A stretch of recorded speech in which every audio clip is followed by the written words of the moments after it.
What's going on out here? This is Venus Love, aka Sword Fan Chick, back with another video. And this is about a topic that I've talked about before, but I felt the need to do it again because I wanted to go in depth a little bit more. Okay, so those of you who watch my videos probably know by now that I do videos on being black in Hollywood and how Hollywood plays a role in the imagery and the representation that black people have. Okay, and today's topic is going to be a little bit about cultural appropriation. I know a lot of people hate this word, cultural appropriation, because it feels so limiting and it feels like it restricts people's need to get involved with other cultures and actually appreciate other cultures and all this sort of things. But honestly, I think that there just aren't enough people educated on what cultural appropriation even is. You know, and I'm not just talking about white people. I mean, black people, Asian people, Latino people, Native American people don't really seem to understand the idea behind it. So first of all, I want to explain what cultural appropriation isn't and what cultural appropriation is. Now, cultural appropriation isn't necessarily just about people wearing clothes from other cultures, okay? Let's get that straight out right now. The best way to understand a cultural appropriation is to understand the definition of appropriation. Okay, so vocabulary.com explains appropriation in the best way. Appropriation can be positive or negative, but generally refers to taking something and making it your own. It could be a deliberate act of taking something without permission from the owner. Another definition of appropriation can also involve distorting the image of a piece of art or reworking the image of a piece of art. Now, when it comes to culture, culture is not necessarily a physical object. It's more of an idea. So when we're talking about appropriation, we're not talking about it in the physical aspect when we're speaking about culture. Now, there are some people who call cultural appropriation cultural misappropriation. And that's because typically appropriation by definition isn't always a bad thing. But when you misappropriate something, you're disrespecting it, you're mishandling it, you're doing things in a way that's not fair, or you're doing it in a way that's dishonest. So I think that is what some people mean by cultural appropriation is cultural misappropriation. Cultural appropriation is more philosophical, and it usually refers to the act of taking aspects of culture without consent or without respect for the people who have developed this culture. It also involves distorting or reworking the image of said culture disrespectfully. This stems from colonialism, obviously, involving the colonizing culture taking aspects of the minority culture and distorting the culture's original meaning or image, especially through exploitation. Now, what cultural appropriation isn't, it is not the same as assimilation, okay? Black women wearing straight hair weaves is not cultural appropriation. It is a part of the system of assimilation in which straight hair is considered better and more suitable for a business society than Afro hair, okay? And in America, straight-haired people tend to get more benefits. And so people with straight hair will live better in society. And that is the idea behind assimilation. That's an example of assimilation in which you adopt a culture in order to live in a specific society. It's also not the same as cultural exchange. Cultural appropriation and cultural exchange are very different from each other, in the sense that cultural exchange involves doing things respectfully and with both cultures benefiting from it and profiting from the exchange. For example, many black people tend to have a cultural exchange with white people when it regards to hip hop. Now, some might say, oh, well, a lot of white people tend to culturally appropriate hip hop. But in some cases, that's not always true. While the face of music is becoming wider and wider, Behind the scenes, there are a lot of black people who are giving these white people a piece of our culture for profit. Therefore, this is actually an exchange taking place in which black producers are getting profit from their white entertainers. Now, whether this exchange is respectful to the culture is up for debate, but it's definitely not always a case in which white people are taking the culture and distorting the image themselves. Rather, in most cases, in the pop and hip-hop industry, it's black people themselves who are sharing the culture with these white entertainers or selling some pieces of the culture with these white entertainers. But again, there are moments in the industry of pop, hip-hop, and rock and roll where there is cultural appropriation.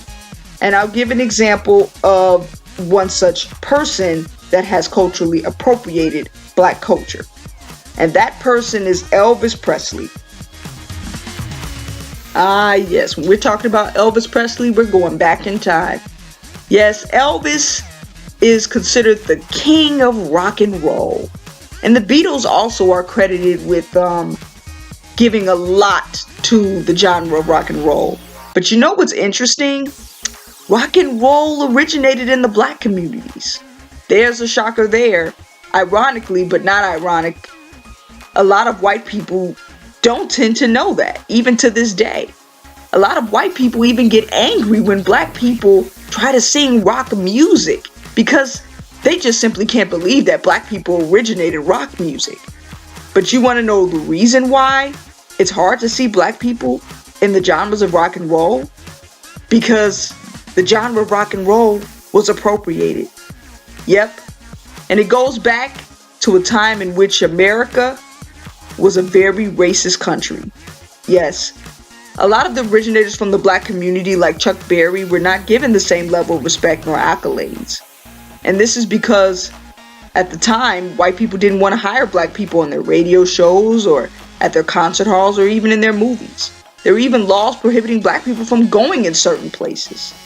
So instead of actually hiring black people to perform their own music, they would hire white people to perform black people's music instead, which was the ultimate form of appropriation, cultural appropriation.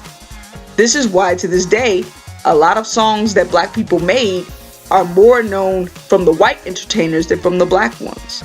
A lot of Elvis's songs are from black people, yet no credit, or hardly any credit, was given to them to this day. Of course, this is not the only example of cultural appropriation in America, especially. I mean, think about the guy that tried to copyright Aloha, or Disney, who tried to copyright Dia de Muertos. And indigenous people of the Americas have really been crapped on as far as culture, with some of the worst portrayals of their culture in Hollywood. You know, many Hollywood entertainers have worn feather headdresses in their head for decades. Yet did any one of them ever consider the significance those headdresses have to the indigenous people? They even dress like indigenous people for Halloween. Feathers worn by indigenous people is not just a fashion statement, people. Only those who really do honorable things can wear these feathers. Not all Native Americans wear these feathers. Let me tell you this. Liking something is different from respecting something. That's something that should be made clear. You might like Native American culture, you might like the headdresses and all the things that come with it, but it's very important to show respect for that culture if you truly love it. Would you wear a hijab on Halloween? What kind of message would you be trying to send by doing these things? Think about those things. Think about those questions. Because of the history of cultural appropriation of our communities, it should be of no surprise why people are so against it. Especially because not only does it disrespect the meaning of our culture, but it also puts minorities at even more disadvantages in the long run and reduces us to stereotypes. It even causes erasure of certain racial groups from historical influence. Now, is cultural appropriation necessarily limited to white people? The answer is obviously no. But white people have a history of colonization. And because of that, they also have a trend of culturally appropriating other people's culture. In fact, they could be considered the ones that started the trend of cultural appropriation. This is why white people get more backlash than other races of people for doing it. But that doesn't mean that other races don't do this. In fact, the term cultural appropriation was used many times in the 1970s when there was a rising interest in Chinese culture, because a lot of people from different races used to distort the image of Chinese people. So again, it could apply to any person of any race, but because of white people's history with oppression and colonization, and the fact that they originated this trend of cultural appropriation, makes them the brunt of backlash. I must also mention that just because one ethnic group of people are okay with cultural appropriation doesn't mean others will be. Whether something is disrespectful depends on the people of said culture. For example, Japanese people don't have any strong religious or spiritual feelings toward kimonos, or any strong feelings toward them at all these days. So naturally, a lot of them won't be as disrespected if other races of people wear them, at least the ones that live in Japan. Apparently, those aspects of their culture is not as significant to them. Then again, you have to consider the history Japanese people have with colonialism. They don't have the same history as maybe African or people of African descent might have with colonialism. So their view of things does not come from a point of view of someone who has had their land stolen, culture mocked, culture erased, or downright exploited at their expense. Most Japanese people who live in Japan have never felt that they had to assimilate to white people, and only by choice do they adapt white cultural things. This is not the case for Africans, Indigenous people, and many Middle or Southeast countries. And yes, there may be some Indigenous people or some Black people that may also not care about cultural appropriation. It all depends on what part of their culture holds sincere significance to them. But even if a person is not offended by cultural appropriation, if you are disrespecting the cultural significance of a culture and not giving credit where it's due, you are still by definition cultural appropriating. I think it's important to especially consider religious connections to some aspects of culture. Just like the Maasai in Kenya have strong religious and spiritual feelings toward the Maasai lion headdress. And so they may not want their culture to be treated as if it's a toy or a trend. They may want people to recognize the importance of it. And like I mentioned, the hijab, while it is a cultural staple in Middle and Southeast countries, it is also a religious symbol. So again, with all these things considered, it's important to be educated on the things that you do. Now, what about how we braid our hair? I know hair braiding is a big topic when it comes to cultural appropriation. Should we not be allowed to wear dreadlocks? All this good stuff. Well, in regards to hair, I do believe that different types of hair locks have existed in many cultures in various different ways. And it's important that we understand the history of other cultures before we claim ownership of these types of particular aspects of culture.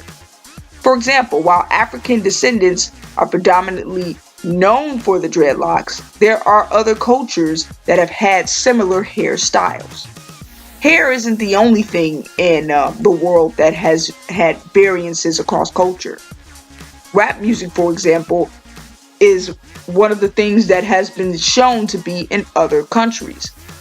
Ireland for many years, and even among the Norse, had various different battles using verse to win against each other in the place of wars, long before African exposure. So there are other things that are varying across cultures that may not originate necessarily in one particular culture. However, we still do have to consider the culture that people are particularly being inspired from in the modern world because of pop culture exploitation. For example, the term dreadlock is based off of a religious African ancestral identity regarding detachment from Babylon, which was considered a European nation that oppressed people of color from way back then. However, most people in the world today are generally inspired from the look through Black people like Bob Marley. But I'm pretty sure most white people don't understand the significance of Bob Marley's hairstyle. Oddly, if you are a white person inspired by Bob's look, then you might want to educate yourself on why he wore his hair that way before adapting it. We also have to consider that while some cultural aspects may be similar to one another, they are not necessarily the same. Not all braids that look like cornrows or dreadlocks are cornrows or dreadlocks. Simply put, identifying the differences between one type of braiding style or musical art versus another is very important when trying to preserve something that is culturally significant. So, what about LGBTQIA culture? This one is a mighty tricky type of culture because it involves the cultural influence of people of varying sexualities or identities other than cis heterosexual.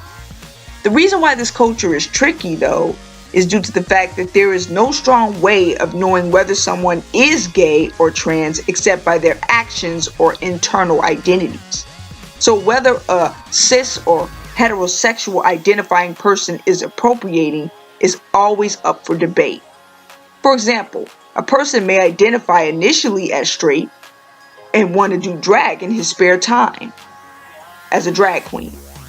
But later he might come to the realization that he's not straight and in fact bisexual or gay even. See, sexuality is so fluid and a lot of times we discover things about ourselves later on in life. So it's difficult to say whether someone is appropriating this kind of culture too soon. At the same time, there are straight people who take aspects of gay culture and do attempt to distort or disrespect the meaning or significance of the culture, especially when it comes to Hollywood portrayals of it. So, even in regards to this kind of culture, it's very important to respect the LGBT people's way of life. And if you want to get involved, be educated on everything that comes with it. Another question comes to mind, though, in regards to culture. Should all cultures be respected? There are some cultures that I don't think should be respected, especially cultures that encourage violence, slavery, and child abuse. There are some cultures that are sexist and racist at the core as well. For example, some aspects of a culture like drag can be seen as akin to blackface, a way to mock cis and trans women's experiences. While drag is typically a part of gay culture, some aspects of it is rooted in misogyny and sexist stereotypes in its origins. Another example would be colorism and how that plays a role in cultural beauty standards. But of course, I'll get more into that in later videos.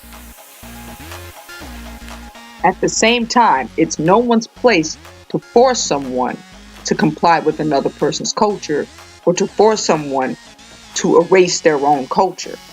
So while I might not agree with some aspects of some people's cultures, I still think that we need to understand where our boundaries lie. It's important to understand that culture has evolved and intermingled in many cases. Some aspects of our culture existed in other cultures long before our interaction with one another. For example, a lot of the beadwork found in Native American patterns came from years of trade with white people. And let's face it, Asians borrow a lot of aspects of European culture when it comes to styles like Lolita fashion. So culture does evolve. Culture has always changed, and it will continue to do so. However, preservation of some aspects of culture is important because it gives each ethnic group identity and purpose, and it also prevents people from disrespecting the culture that one finds sacred. It even prevents people from placing harmful stereotypes on groups of people when it gets in the wrong hands. Furthermore, it prevents us from being erased from history. It's okay to be a part of cultural exchange as long as it's done respectfully and as long as you give credit where it's due. Don't forget to leave me a comment down below. And also, like, subscribe, share if you're interested. And I want to see and check y'all later.